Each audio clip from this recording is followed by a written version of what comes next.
तो जैसे कि हम सब सीटेट पेपर 2 एसएसटी के लिए जो 60 नंबर का आता है उसके लिए हम सब 6 से 8 तक के एनसीईआरटी को पढ़ रहे हैं। तो आज क्लास 6 हिस्ट्री का लास्ट चैप्टर है। तो देखिए, शीर्षक है इमारतें, चित्र तथा किताब। आप देखिए, इसमें पहला पॉइंट है लौह स्तंभ। लौह स्तंभ, तो देखिए ये जो दिख रहा है सामने, ये इसी को लौह स्तंभ।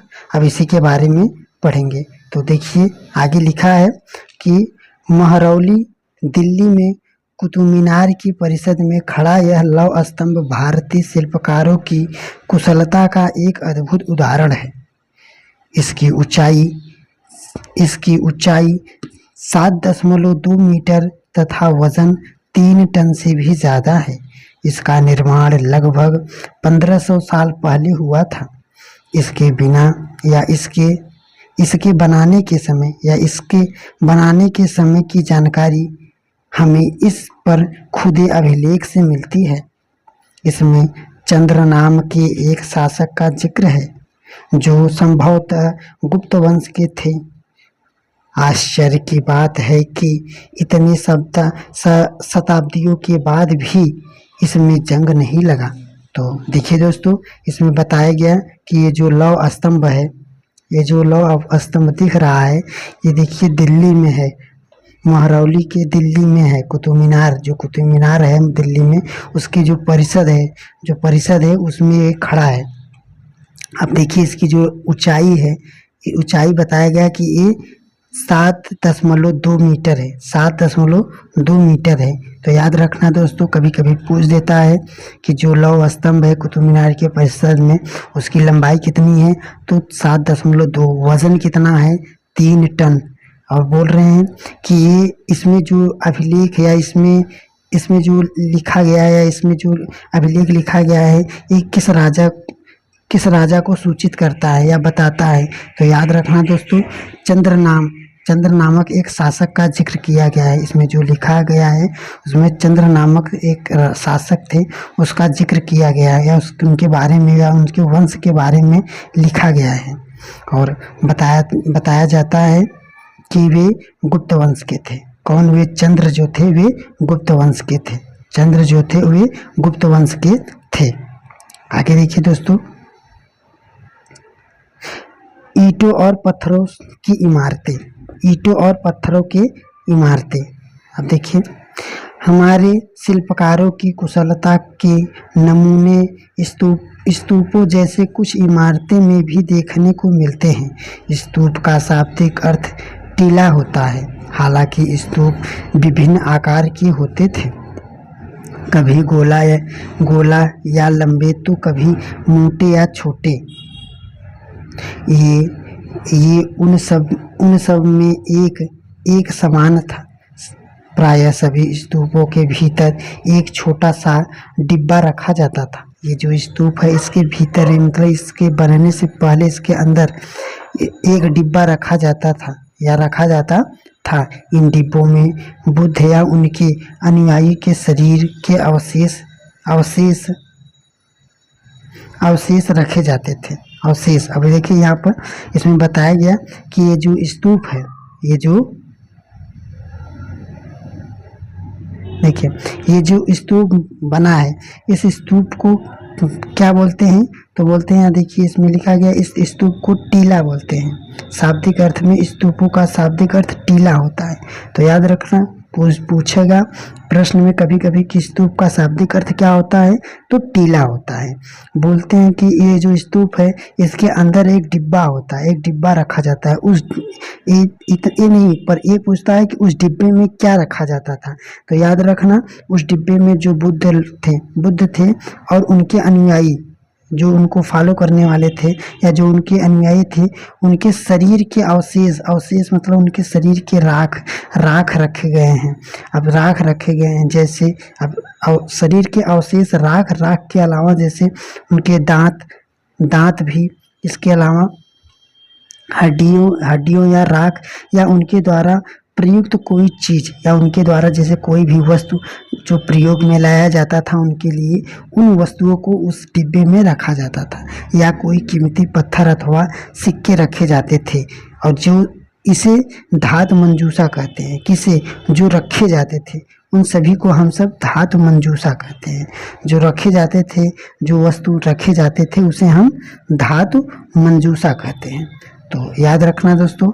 देखिए प्रश्न बना है कि लगभग 1500 वर्ष पहले बने महरौली के लौह स्तंभ में आज तक जंग नहीं लगा। यह अद्भुत लौह स्तंभ निम्नलिखित में से कहाँ स्थित है, कहाँ पर है? तो जैसे देखो अभी हमने पढ़ा कि ये कहाँ पर है, दिल्ली के कुतुब मीनार के परिसर में, दिल्ली के कुतुब मीनार के परिषद में। तो याद रखना दोस्तों, यहाँ पर दिल्ली पूछा है, कभी कभी बोल देगा या कभी ऑप्शन में दे देगा कि कुतुब मीनार परिषद, या और लाल किला जो जहाँ पर है उसके परिषद में, या और कहीं इमारतों के नाम दे के उसके परिषद का नाम दे देगा। तो याद रखना ये दिल्ली में है, इसके साथ साथ ये कुतुब मीनार के परिषद में है, इसको भी याद रखना।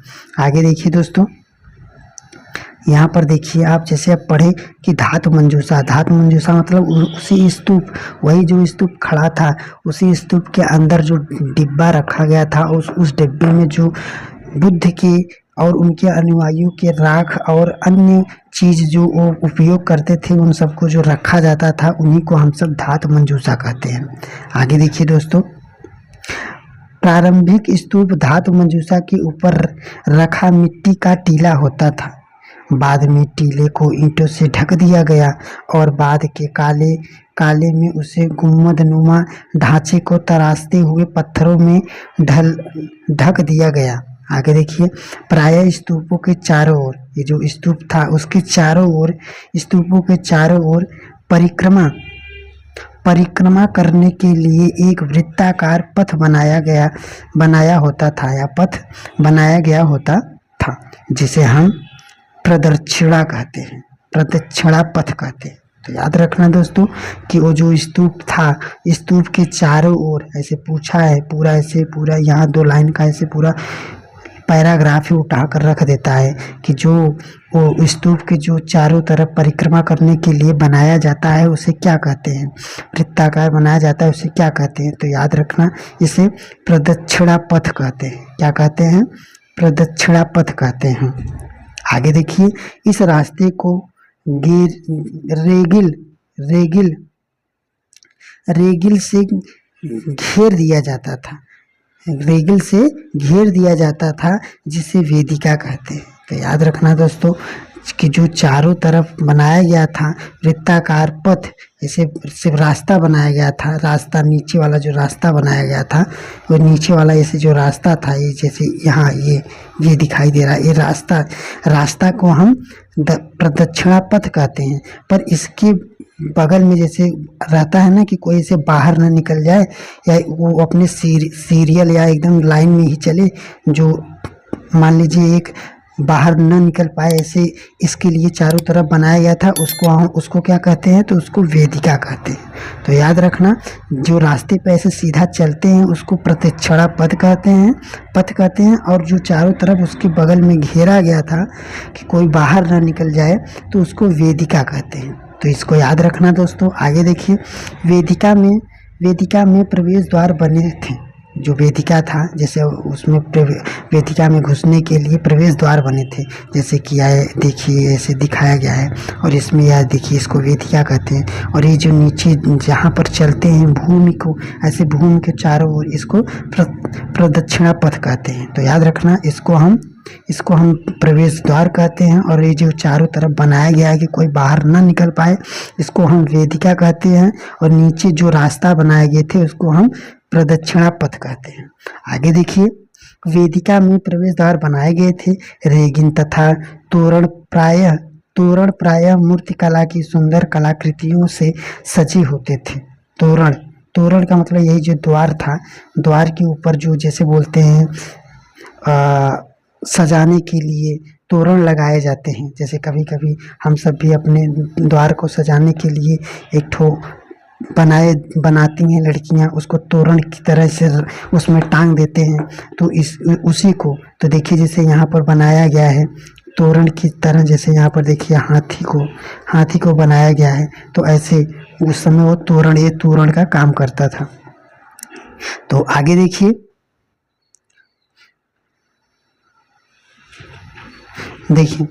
यहाँ पर कि ऊपर सांची का मंदिर स्तूप मध्य प्रदेश में। तो याद रखना दोस्तों, यहाँ पर ये जो है ये मध्य प्रदेश में है, जो ये सांची का स्तूप है, ये सांची का स्तूप है, और वो दिल्ली के लौह स्तंभ था, और ये सांची का स्तूप है। इसको याद रखना कहाँ पर है, मध्य प्रदेश में है, इसको भी याद रखना। प्रश्न बना है अभी। आगे देखिए, इस तरह के स्तूपों का निर्माण कई सौ सालों तक चलता रहता था। इस स्तूप में ईंटों का प्रयोग संभवतः अशोक के जमाने का है, जबकि रेगिंग और प्रवेश द्वार बाद के शासकों के काल में जोड़े गए। तो याद रखना दोस्तों, ये वाला भी, इसको हल्के में मत लेना कभी। देखिए बहुत लोग इसको हल्के में लेकर पढ़ते ही नहीं हैं, या तो फिर बोलेंगे इस यहाँ से कहाँ प्रश्न बनेगा। तो कभी पूछता है कि उसमें जो ये स्तूप है कहाँ का, ये जो मध्य प्रदेश का रांची स्तूप है। इस रांची स्तूप में ईटा जो प्रयोग किया गया है, ये अशोक के काल का है, अर्थात अशोक के समय का है। और उसके अलावा जो रेगिंग बनाए गए हैं, प्रदक्षिणा पद या प्रवेश द्वार बनाए गए हैं, ये उसके बाद के या अशोक के बाद के शासकों के काल में बनाए गए हैं, याद। और आगे देखिए, अमरावती की एक शिल्पकृत इस चित्र को देखिए, इसका वर्णन यहाँ पर देखिए। ये आगे देखिए, कई बार पहाड़ियों को काटकर बनावटी गुफाएं बनाई जाती थी। इस तरह की गुफाओं को मूर्तियों तथा चित्रों द्वारा सजाया जाता था। इस काल में कुछ आरंभिक हिंदू मंदिरों का भी निर्माण किया गया। इन मंदिरों में विष्णु, शिव तथा दुर्गा जैसी देवी देवताओं की पूजा होती थी। मंदिरों का सबसे महत्वपूर्ण भाग गर्भगृह था। तो याद रखना दोस्तों, यहाँ से प्रश्न पूछता है कि जो मंदिर था, मंदिर का सबसे महत्वपूर्ण भाग कौन सा होता है। तो याद रखना, मंदिर का सबसे महत्वपूर्ण भाग गर्भगृह होता है। आगे देखिए, जहाँ मुख्य देवी या देवता की मूर्ति को रखा जाता था, जो देवी या देवता जहाँ पर रहते हैं, जहाँ पर उनका विराजमान रहते हैं, उसको गर्भगृह कहते हैं। आगे देखिए, इसी स्थान पर पुरोहित, किस स्थान पर, गर्भगृह के स्थान पर ही पुरोहित धार्मिक अनुष्ठान करते थे और भक्ति पूजा करते थे। अक्सर गर्भगृह को एक पवित्र स्थान के रूप में दिखाने के लिए भीतर गांव आगे देखिए, यहाँ पर देखिए, तो इसमें सिर्फ इतना इम्पोर्टेंट है बताया गया कि जैसे कि जो मंदिर है, मंदिर का जो गर्भगृह है, ये सबसे महत्वपूर्ण भाग होता है। मंदिर का सबसे महत्वपूर्ण भाग उसका गर्भगृह होता है। आगे देखिए दोस्तों, इससे संबंधित प्रश्न बना है। तो देखिए, प्रश्न है, स्तूपों के संदर्भ में निम्नलिखित में से कौन सा कथन सही नहीं है। याद रखना, कौन सा कथन सही नहीं है, किसके संदर्भ में, स्तूपों के संदर्भ में। अभी जो हम पढ़े, तो देखिए, स्तूपों का शाब्दिक अर्थ टीला होता है। जैसे हमने बताया आपको कि स्तूप का शाब्दिक अर्थ टीला होता है। स्तूपों में जो स्तूप थे, उसमें सजावट के लिए रखा जाने वाला गोल धातु का डिब्बा था, उसको धातु मंजूषा कहते हैं। तो या अभी जैसे हमने बताया, जो स्तूप था, स्तूप के अंदर जो डब्बा रखा गया था, और डब्बे में जो बुद्ध के अवशेष या उनके अनुयायियों के अवशेष रखे जाते थे, तो उसको हम सब धातु मंजूषा कहते हैं। तो आगे देखिए, स्तूपों के चारों ओर परिक्रमा हेतु बना वृत्ताकार पथ प्रदक्षिणा पद कहलाता है। तो ये बात भी सही है दोस्तों, जैसे कि अभी हम सब पढ़ें कि जो रास्ता था, जैसे कोई स्तूप हो गया, अब स्तूप के जो चारों तरफ रास्ते बनाए गए थे, चलने के लिए रास्ते बनाए गए थे, उसको हम प्रदक्षिणा पथ कहते हैं। और इसके चारों ओर जो रेगिंग की तरह से घेरा गया था कि कोई बाहर ना जा सके, इसको हम वेदिका कहते थे। क्या कहते थे, वेदिका कहते थे। और इस वेदिका में प्रवेश द्वार भी रहता था। से ऐसे हो गया, ये रेगिंग हो गया, इसमें एक प्रवेश द्वार होता था। इस प्रवेश द्वार होगा तभी ना इसमें घुसकर ऐसे प्रदक्षिणा पथ पर घूमेंगे, तो इसमें प्रवेश द्वार भी रहता था। आगे देखिए, प्रतीक्षा पथ को रेगिंग से घेर दिया जाता था, जिसे वेदिका कहते हैं, ये बात भी सही है दोस्तों, ये बात भी सही है। अभी हम सब पढ़े तो इसमें देखिए क्या है कि जो बोले हम सब कि यहाँ पर देखिए जो धातु मंजूषा, तो इसमें बोल रहा है कि जो धातु, वो गोला धातु का डिब्बा था उसको धातु मंजूषा कहते हैं। तो ये जैसे कि अभी हमने पढ़ रहे थे तो हम बताए थे कि वो जो डिब्बा था उसको धातु मंजूषा नहीं कहते हैं, उस डिब्बे में रखे बुद्ध के अवशेष या उनके द्वारा उपयोगी वस्तु को धातु मंजूषा कहते हैं। तो देखिए, तो ये बात हमारा गलत हो गया। ये बात, इस डिब्बे को धातु मंजूषा नहीं कहते थे, उस डिब्बे में रखे बुद्ध के और उनके अनुयायियों के अवशेष को धातु मंजूषा कहते हैं। तो हमारा ये दूसरा गलत हो गया, पहला, तीसरा और चौथा सही है। आगे देखिए,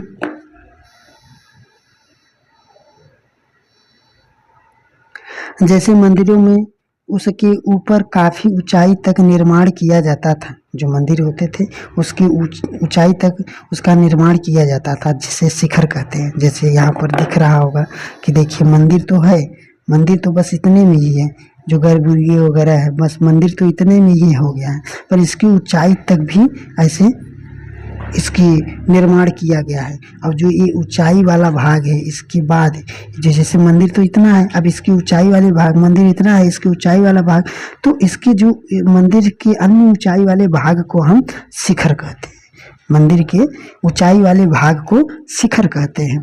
तो आगे देखिए, निर्माण के कठिन कार्य के लिए सावधानी से योजना बनानी पड़ती थी। अधिकतर मंदिर में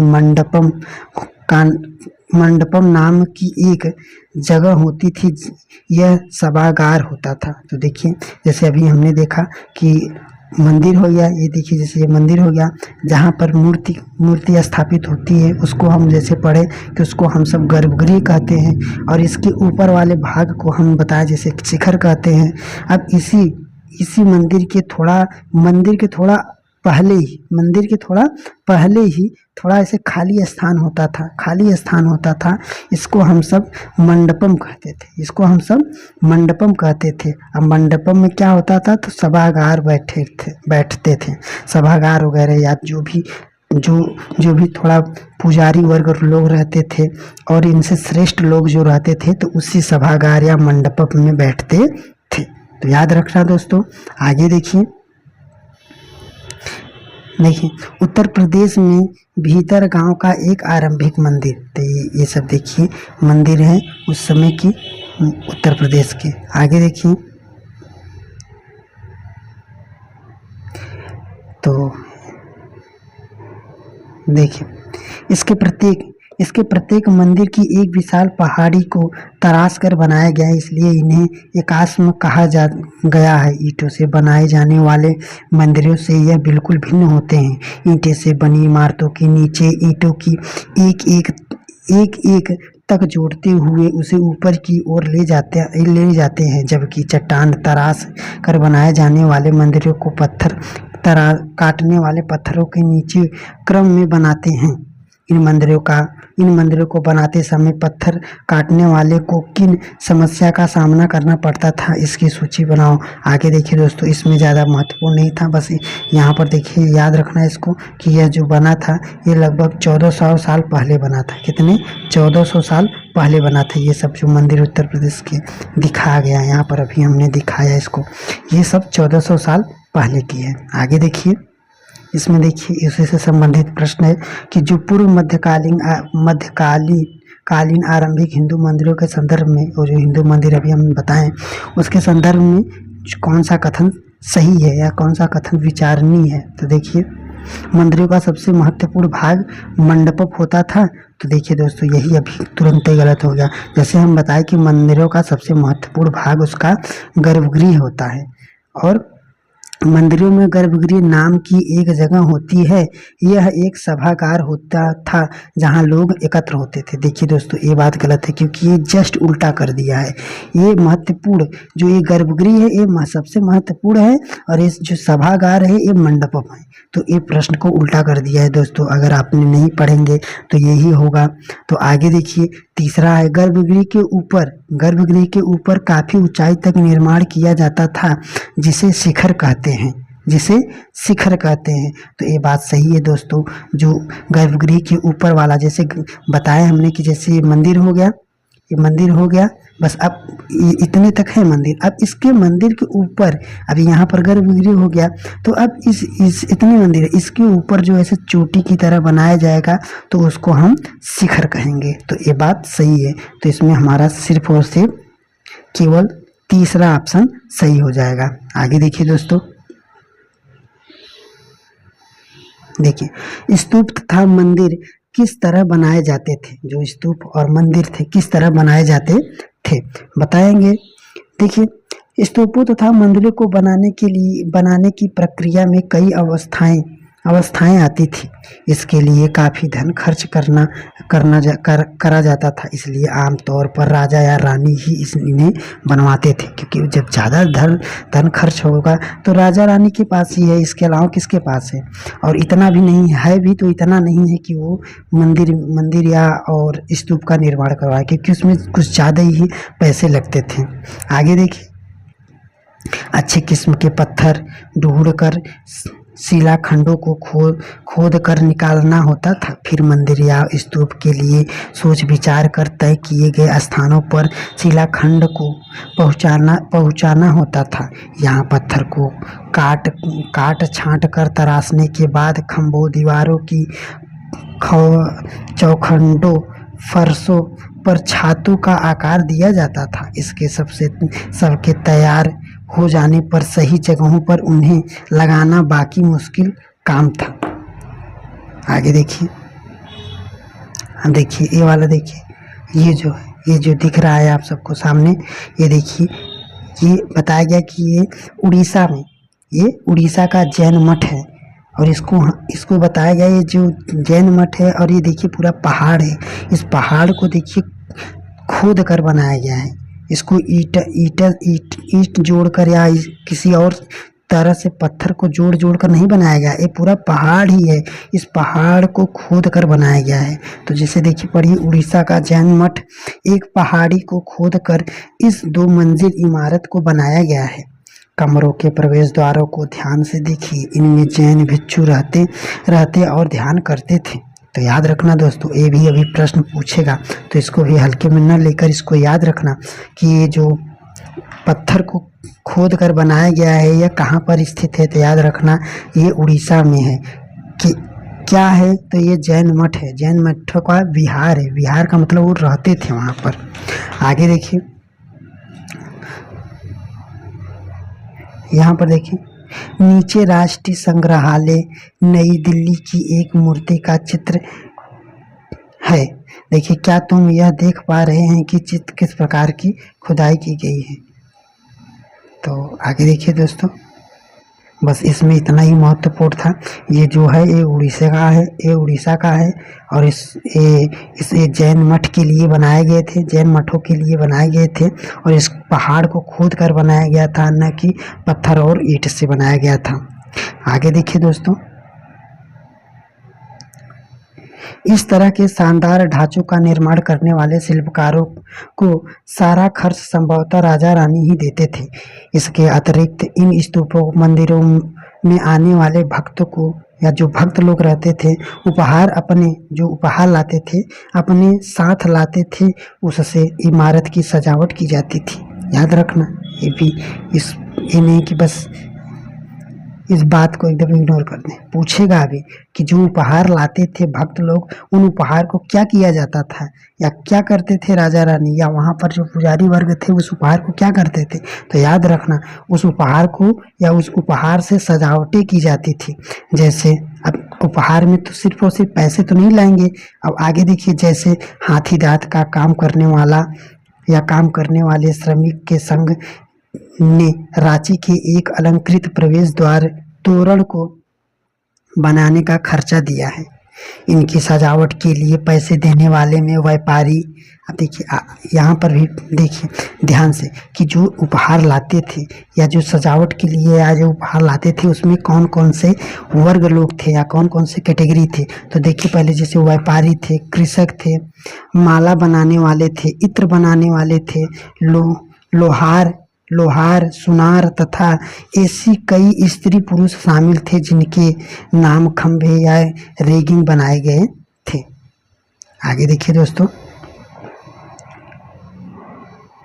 तथा दीवारों पर खुदे हैं इसके। अब जैसे इसमें बताया गया कि जो लोग उपहार लाते थे तो ये नहीं कि बस उन सबके उपहार को लेकर और जो मंदिर था या जो स्तूप था उसका सजावट वगैरह करके बस उनको छोड़ दो, चलो जाने दो। बताया गया, इसमें बताया गया कि दीवारों पर खुदे हैं, उनका जो नाम था उनका नाम पूछकर या जो उन उपहार लाए थे उन सबको उस दीवारों पर खुदाई करके या मान लो अंकित किया गया है। उनको अंकित किया गया कि हाँ ये व्यक्ति इसलिए या इस मंदिर के लिए ये उपहार लाया है। आगे देखिए दोस्तों, तो याद रखना कि कितने सारे लोग ने इन्हें बनाने और सजाने में अपना योगदान दिया। तो आगे देखिए चित्रकला। आगे देखिए अजंता। देखिए अजंता यह बोल रहे हैं यह वह जगह है जहाँ के पहाड़ों में सैकड़ों सालों के दौरान कई गुफाएं खोदी गई। कहाँ पर? अजंता में। इनमें से ज़्यादातर बौद्ध भिक्षुक के लिए बनाए गए थे। जो अजंता की गुफाएं हैं उनमें ज़्यादातर जो बनाए गए हैं वे बौद्ध भिक्षुक के विहार के लिए बनाए गए थे। आगे देखिए, इनमें से कुछ को चित्रों द्वारा सजाया गया है। यहाँ इनके कुछ उदाहरण दिए गए।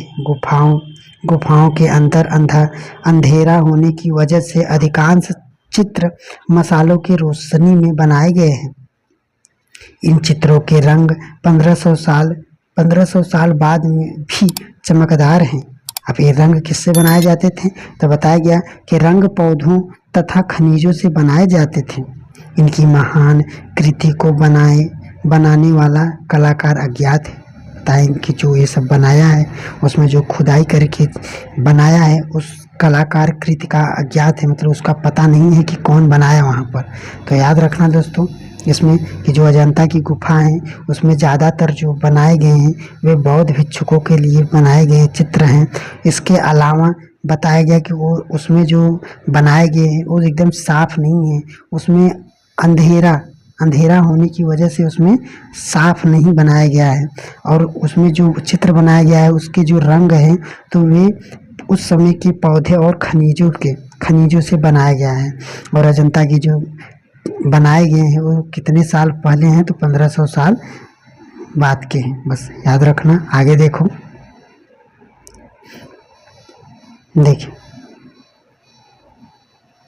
पुस्तकों की दुनिया। इस युग में कई प्रसिद्ध महाकाव्यों की रचना की गई। किस युग में? जब बौद्ध के समय था या जब बौद्ध थे उसके युग में या उनके युग में, ऐसा कहा जाए जब उनका समय था तो उनके युग में, इस युग में कई प्रसिद्ध महाकाव्यों की रचना की गई। इन उत्कृष्ट रचनाओं में स्त्री पुरुष की वीर गाथाएं तथा देवताओं की जुड़ी गाथाएं हैं। जो वो उस समय की जो पुस्तक लिखी गई तो उस पुस्तक में क्या क्या लिखा गया? तो बोल रहे हैं कि उस समय के जो स्त्री पुरुष थे, जो वीर थे या जो पराक्रमी थे या जो किस समाज के लिए कुछ अच्छा करते थे तो उनकी वीर गाथाएं और देवी देवता, जो उस समय के देवी देवता थे तो उनसे कुछ जुड़ी कथाएं लिखी गई थी उस समय उस पुस्तक में। तो आगे देखिए, करीब 1800 साल पहले एक प्रसिद्ध तमिल व्याकरण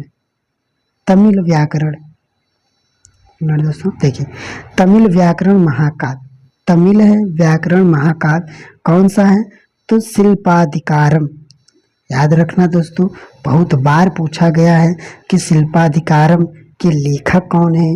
तो बताएंगे यहाँ इलांगो नामक कवि है। ये कैसा ग्रंथ है या कौन सी विधा है, तो इसकी ये महाकाव्य है। और ये कहाँ की है या कहाँ के प्रसिद्ध है, तो याद रखना ये तमिल ग्रंथ है, ये तमिल ग्रंथ है या तमिल महाकाव्य है।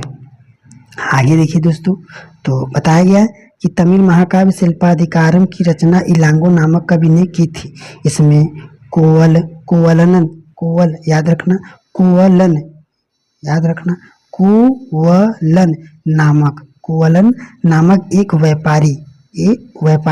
व्यापारी का नाम है कुवलन। आगे देखिए की कहानी है किसमें, यही ये शिल्पाधिकारम जो है या शिल्पाधिकारम जो महाकाव्य है, इसमें क्या है या किसकी कहानी है या किसकी गाथा है, तो इसमें बताया गया कि जो एक कुवलन थे, ये व्यापारी थे और इसी व्यापारी की कहानी शिल्पाधिकारम में है। आगे देखिए, तो वह पुहार, वह कौन, वह कुवलन पुहार में रहता था।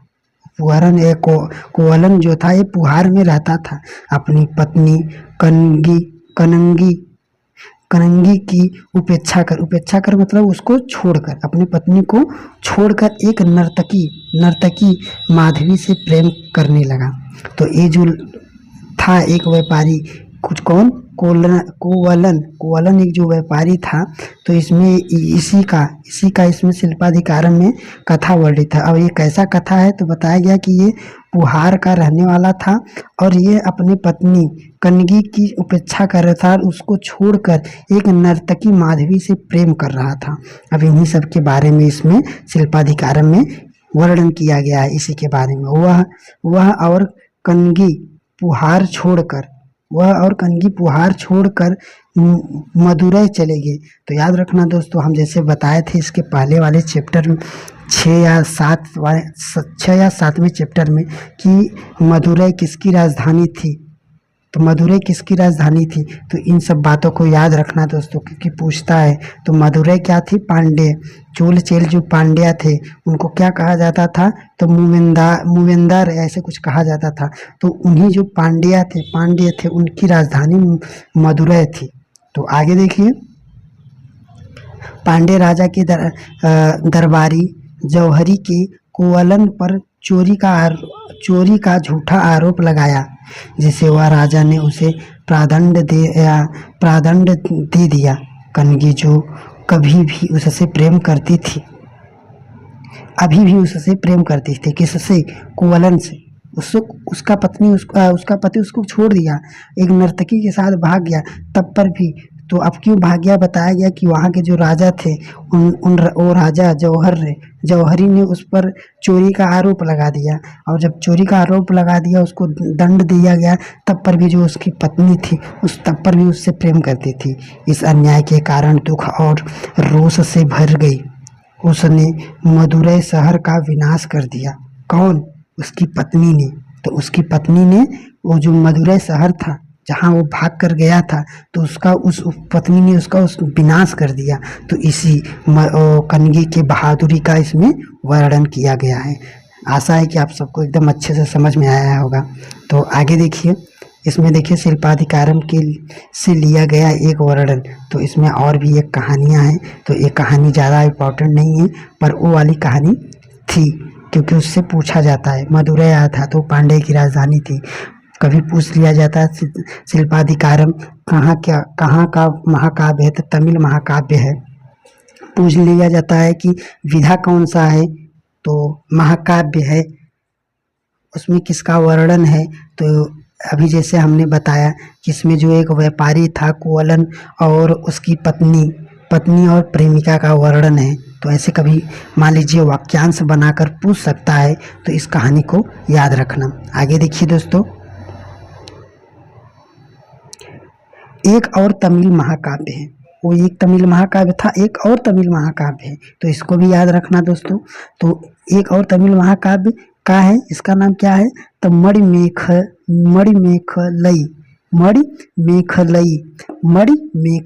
ये भी एक महाकाव्य है और ये भी तमिल है।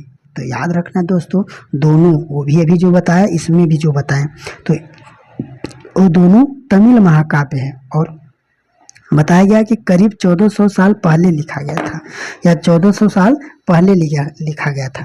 तो याद रखना दोनों का ये जो शिल्पाधिकारम था ये 1800 साल पहले लिखा गया था। और इसके बाद इसको जो मणिमेखलई तमिल व्याकरण है इसको 1400 साल पहले लिखा गया था। तो इसको भी याद रखना दोस्तों। अब देखिए संतनार द्वारा लिखा गया था। तो इसमें देखिए बताया गया कि वो शिल्पाधिकारम इलांगो द्वारा लिखा गया था और ये मणिमेखलई ये किसके द्वारा लिखा गया था, तो संतनार द्वारा लिखा गया था। तो याद रखना दोस्तों, कंफ्यूज ना होना, क्योंकि दोनों देखिए तमिल महाकाव्य है और दोनों के लेखक या कवि के नाम याद रखना और कहाँ का है, तमिल का है, विधा महाकाव्य है, इसको भी एकदम ध्यान से याद रखना। और इसके देखिए रचनाकार या कवि कौन है, संतकार है, संतनार है और उसके इलांगो थे। आगे देखिए अब इसमें जैसे उसमें देखिए कि उसमें किसकी कथा या किसका वर्णन था। तो इसमें देखिए ये मणिमेखलई में इसमें किसका वर्णन है। तो बताया गया कि जो वो कुवलन था, कुवलन जो व्यापारी था, उसमें इसके पहले जो बताया गया शिल्पाधिकार में वही उसी के कुवलन के तथा माधवी मतलब उसकी प्रेमिका जो दोनों भाग गए थे उसी की बेटी की कहानी है, तो याद रखना दोस्तों, अगर ऐसे कहानी को याद रखेंगे तो कभी नहीं भूलेंगे। तो याद रखना वो जो शिल्पाधिकारम है तो कुवलन और कनगी उसकी पत्नी थी और माधवी उसकी प्रेमिका थी। तो इन्हीं का वर्णन उसमें है। और उसी के बाद मणिमेखलई में उन्हीं के या उनके प्रेमी और प्रेमिका दोनों की उन्हीं की बेटी के बारे में है। ये रचनाएं कई सदियों पहले ही खो गई थी, मतलब नहीं मिली थी। फिर उनकी पांडुलिपियां दोबारा लगभग 100 साल पहले मिली। तो याद रखना जैसे नहीं मिली थी क्योंकि पहला मिली, पर उनकी जो बेटियों की कहानी थी या उनकी जो बेटी थी उसकी जो कहानी थी उस नहीं मिल रहा था क्योंकि वो पांडुलिपि ही खो गई थी। उसके बाद मिली कितने 100 साल पहले। आगे देखिए दोस्तों, याद रखना दोस्तों, क्योंकि हम बार बार बोल रहे हैं इतना वाक्य। और इसके बाद यहाँ पर भी ये जो पहला महाकाव्य है इसको भी याद रखना। आगे देखिए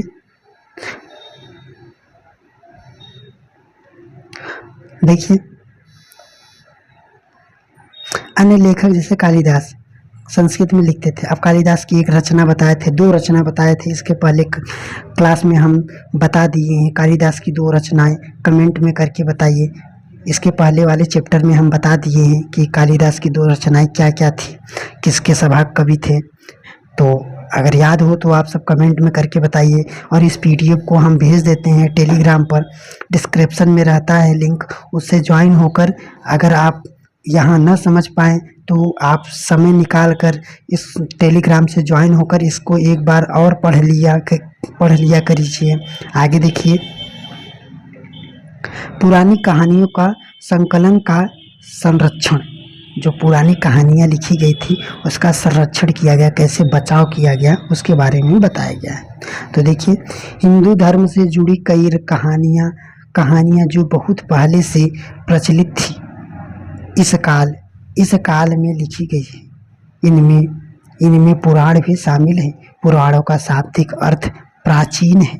याद रखना, बार बार पूछता है, पता भी होगा आप सबको, प्रीवियस ईयर देखेंगे तब पर भी, या जो दोबारा देने गए होंगे से प्रीवियस ईयर देखे होंगे तो देखे होंगे कि कितनी बार पूछा गया है कि पुराणों का शाब्दिक अर्थ क्या होता है। और अभी क्या बताएं हम, इसके पहले जो स्तूप बनाए गए थे, स्तूप का शाब्दिक अर्थ क्या होता है। तो ये सब वन लाइनर क्वेश्चन कभी कभी पूछ देता है और इसके बावजूद वो लाइन पूरा उठाकर भी रखता है। तो याद रखना। आगे देखिए, पुराणों का शाब्दिक अर्थ प्राचीन है। पुराणों में अब पुराण जो है उसमें विष्णु, शिव, दुर्गा, पार्वती जैसे देवी देवताओं से कहानियाँ जुड़ी हैं। ये जो पुराण है या जो पुराण लिखा गया है उसमें विष्णु, शिव, दुर्गा और सभी जो देवी देवताएं हैं उनसे जो जुड़ी कहानियाँ हैं उन्हीं सब कहानियों को लिखा गया है। तो आगे देखिए दोस्तों, देखिए मेघदूत एक श्लोक, मेघदूत का एक श्लोक है। तो ये अभी जैसे हमने आप सबको पूछा कि कालिदास की रचना दो ठो बताइए, तो देखिए एक का वर्णन यही आ गया कि कालिदास का एक रचना मेघदूत है। तो उसी मेघदूत की एक थोड़ी सी कहानी है, तो इस कहानी से कभी ज़्यादा नहीं पूछता है। तो बस इतना याद रखना कि कालिदास की ये रचना है मेघदूत। बस आगे देखिए।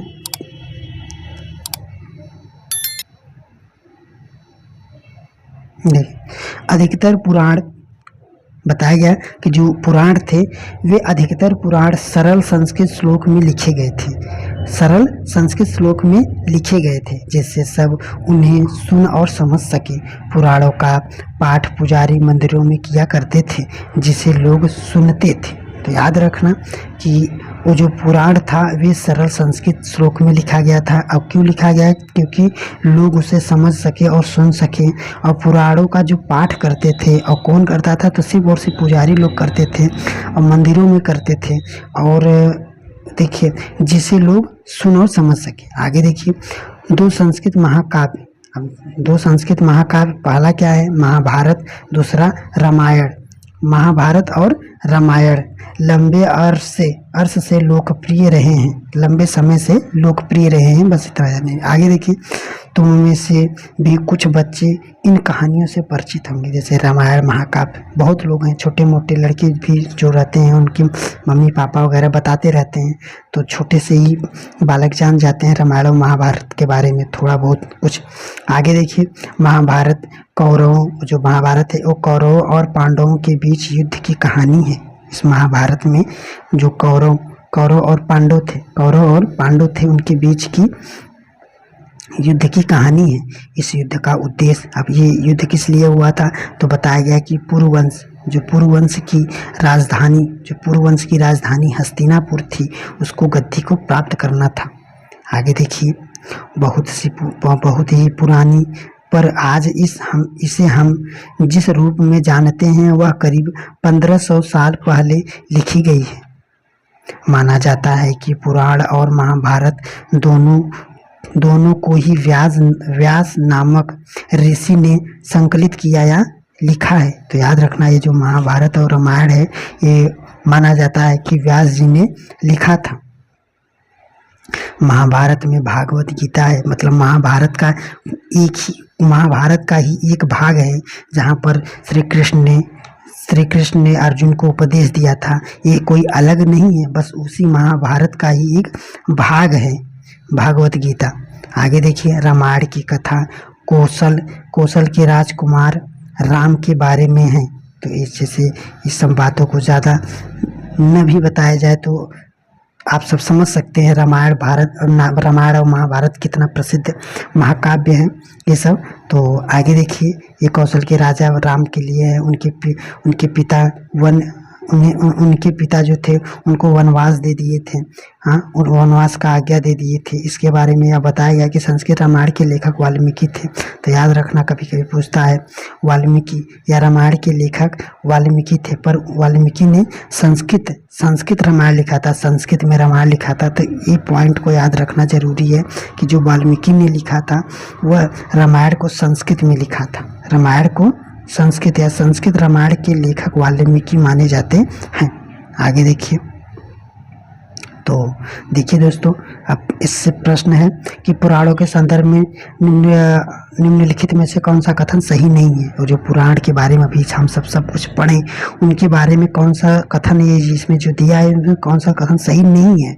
तो पुराणों का पाठ पुजारी मंदिरों में किया करते थे, जैसे कि अभी हमने आपको हाईलाइट करके बताया था कि इन्हें जो पुजारी थे वे मंदिरों में ही किए करते थे। आगे देखिए दोस्तों, यहीं पर अगर आप नहीं पढ़ेंगे कि वे मंदिरों में करते थे, अगर मान लीजिए प्रश्न दे दिया कि बस वे जो उनका पाठ था करते थे, कहाँ करते थे? वन में करते थे। अगर आप नहीं पढ़े रहेंगे कि हाँ मंदिरों में करते थे, तो बस अगर वन आ जाएगा वन में मार देंगे। हाँ कि यार पाठ बहुत लोग रहते थे आरण्य, मतलब वो जो जंगल रहता था उसमें बैठकर लोगों को बैठाकर, शिष्यों को बैठाकर पाठ करते थे। पर इसमें एनसीईआरटी बेस किस लिए बनाया गया है कि जो एनसीईआरटी में दिया गया है वही आपको देखना है। तो याद रखना दोस्तों, इसीलिए बता रहे हैं पॉइंट दर पॉइंट कि वे जो पाठ करते थे वे मंदिरों में करते थे। तो ये बात सही है। आगे देखिए, आगे इनमें इनमें पूजा विधियों के साथ साथ संसार की सृष्टि तथा राजाओं के बारे में भी कहानी है। तो इसको देखिए, ये बात गलत है दोस्तों।